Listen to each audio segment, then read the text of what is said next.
누가복음 19장 1절에서 마지막 48절 말씀까지 제가 봉독하겠습니다. 예수께서 여리고로 들어가 지나가시더라. 삭개오라 이름하는 자가 있으니 세리장이요 또한 부자라. 그가 예수께서 어떠한 사람인가 하여 보고자 하되 키가 작고 사람이 많아 할 수 없어 앞으로 달려가서 보기 위하여 돌 무화과 나무에 올라가니 이는 예수께서 그리로 지나가시게 되미로라. 예수께서 그곳에 이르사 쳐다보시고 이르시되 삭개오야 속히 내려오라.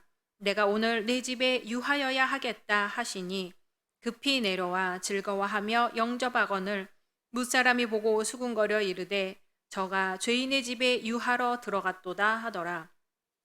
삭개오가 서서 주께 여짜오되 주여 보시옵소서.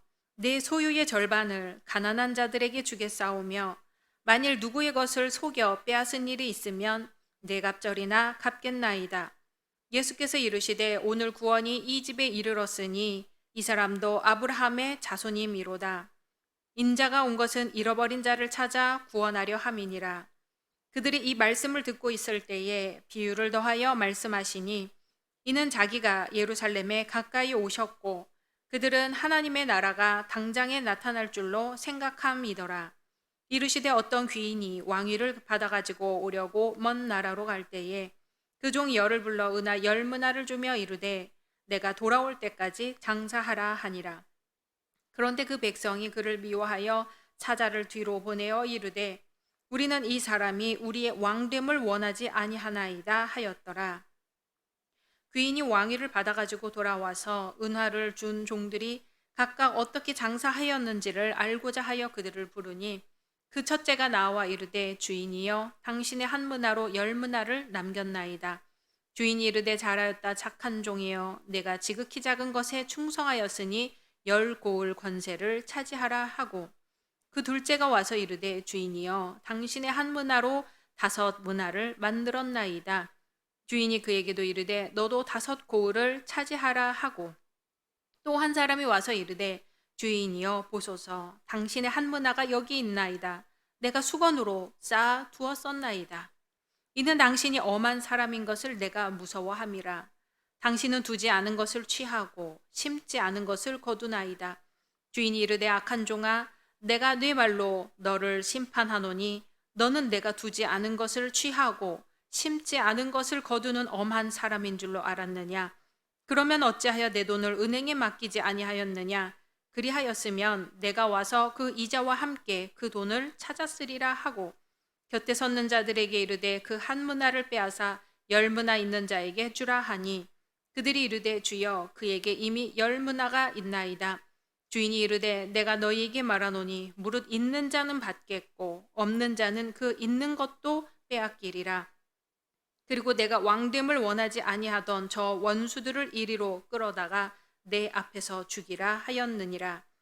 예수께서 이 말씀을 하시고 예루살렘을 향하여 앞서서 가시더라. 감람원이라 불리는 산 쪽에 있는 벳바게와 베다니에 가까이 가셨을 때에 제자 중 둘을 보내시며 이르시되 너희는 맞은편 마을로 가라. 그리로 들어가면 아직 아무도 타보지 않은 나귀 새끼가 매여 있는 것을 보리니 풀어 끌고 오라. 만일 누가 너희에게 어찌하여 푸느냐 묻거든 말하기를 주가 쓰시겠다 하라 하시매 보내심을 받은 자들이 가서 그 말씀하신 대로 만난지라.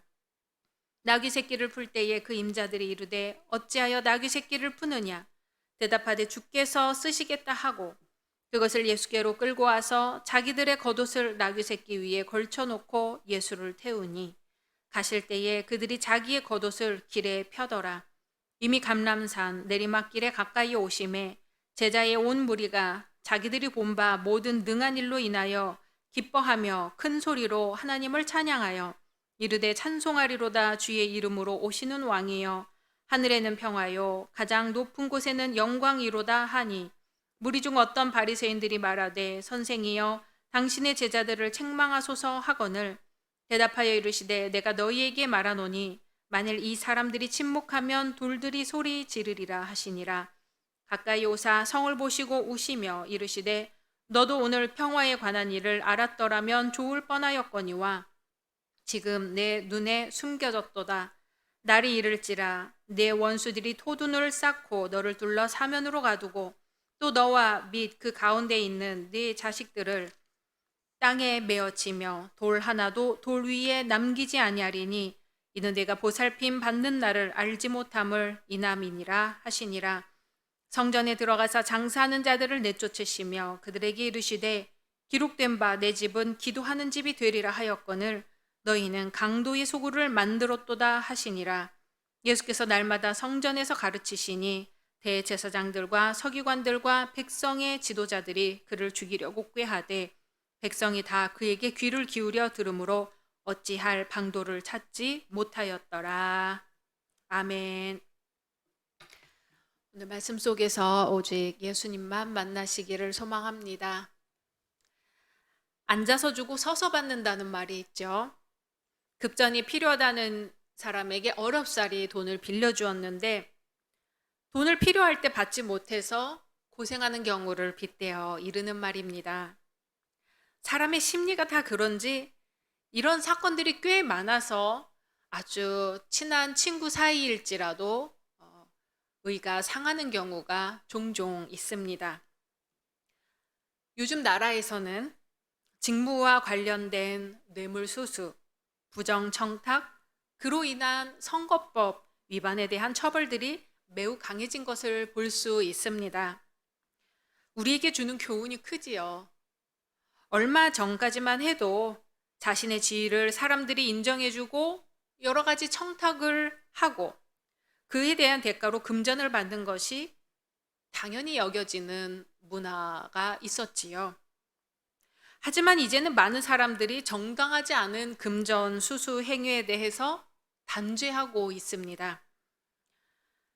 특히 국회의원이라는 막강한 직위와 또한 개발 정보를 이용해서 미리 정보를 흘리는 것 또한 용서할 수 없는 행위라고 입을 모으고 있지요. 정말 심각한 것은 그들의 비리가 알려지고 사법 조치를 받게 되는 일이 있어도 진정으로 반성하지 않는다는 것입니다. 재수가 없어서 걸렸다느니 개혁의 바람에 휘말려서 희생자가 되었다는 그런 식의 자세는 공직자로서 얼마나 기본적인 도덕성이 결여되어 있는지 국민들의 눈살을 찌푸리게 합니다. 오늘 말씀에서 예수님은 여리고에 가셨을 때 삭개오를 만나시게 되죠. 세리장이었던 삭개오가 예수님의 소문을 듣고 예수님을 만나고 싶어서 뽕나무 위에까지 올라가서 예수님을 만나는 이야기입니다. 예수님의 행동과 삭개오의 행동을 볼 수가 있죠. 인간을 구원하시는 예수님의 마음이 어떤 것인지 우리는 이 이야기에서 엿볼 수가 있습니다. 당시 사람들에게 멸시받았던 세리장이라는 이 직책, 세리장이었던 삭개오의 집에 유한다는 것이 얼마나 파격적이고 무리인지는 누구보다도 예수님이 잘 알고 계셨지요. 하지만 삭개오의 열정을 아시는 예수님은 친근한 말로 삭개오야 내려오라, 내가 오늘 너의 집에 유하여야 하겠다 말씀을 하십니다. 삭개오는 너무나 즐겁게 예수님을 영접하고 주님 앞에 그동안 자신이 한 잘못을 회개하기에 이르지요. 주여 보시옵소서, 내 소유의 절반을 가난한 자들에게 주겠사오며 만일 내가 토색한 것이 있다면 네 갑절이나 갚겠나이다 하고 말을 합니다. 정말 멋지고 아름다운 장면이죠. 뒤이어 예수님은 오늘 구원이 이 집에 이르렀으니 이 사람도 아브라함의 자손이다 라고 선포해 주십니다.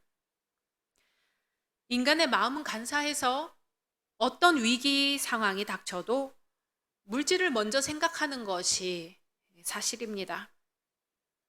삭개오가 진심으로 예수님을 받아들였다는 것은 삭개오의 고백이 잘 나타나지요. 진정한 회개가 있을 때 진정한 구원이 있습니다. 예수님을 믿는다면 과거의 자기의 잘못을 회개하고 진정으로 자신의 삶을 변화시키는 거지요. 삭개오가 회개하고 행동으로 보여준 이 반성은 예수님의 제자가 되고 싶었던 어떤 청년의 상황과 대조가 됩니다.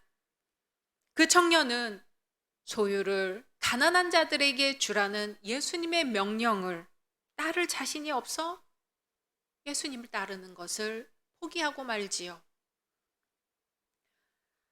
1907년 평양 대부흥운동을 생각해 볼까요? 이때 선교사들이 회개를 하고 길선주 목사님을 비롯한 신앙인들이 솔직하게 죄를 고백하고 행동으로 보여주었습니다. 당시 어느 목사님은 남의 돈을 착복한 것을 공개적으로 회개했습니다. 어떤 이는 여러 아내를 거느린 것에 대해서 회개했습니다. 어느 선교사님은 외국인 선교사였죠. 이 조선 한국인들을 자기네 문화보다 낫다고 생각을 해서 업신여겼던 것을 공개적으로 회개했습니다.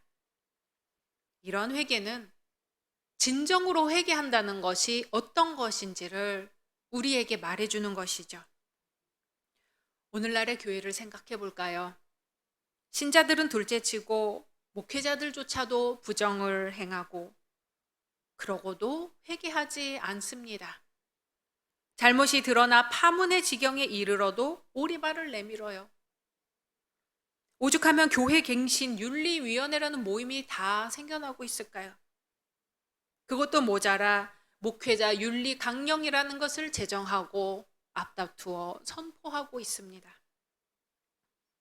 남들을 지목하여 변화될 것을 요구하기 전에 먼저 우리 신앙인들이 진정으로 회개한 사람들인지, 또한 회개에 합당한 열매를 맺고 있는지부터 돌아봐야 할 것입니다.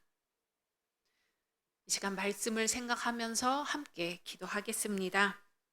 당회와 성교회 위에 다음 세대인 교회학교와 청년부 위에 코로나 종식과 또한 몸이 아픈 분들을 위해 함께 기도하겠습니다.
주님, 이 시간 주님 앞에 고개를 숙입니다.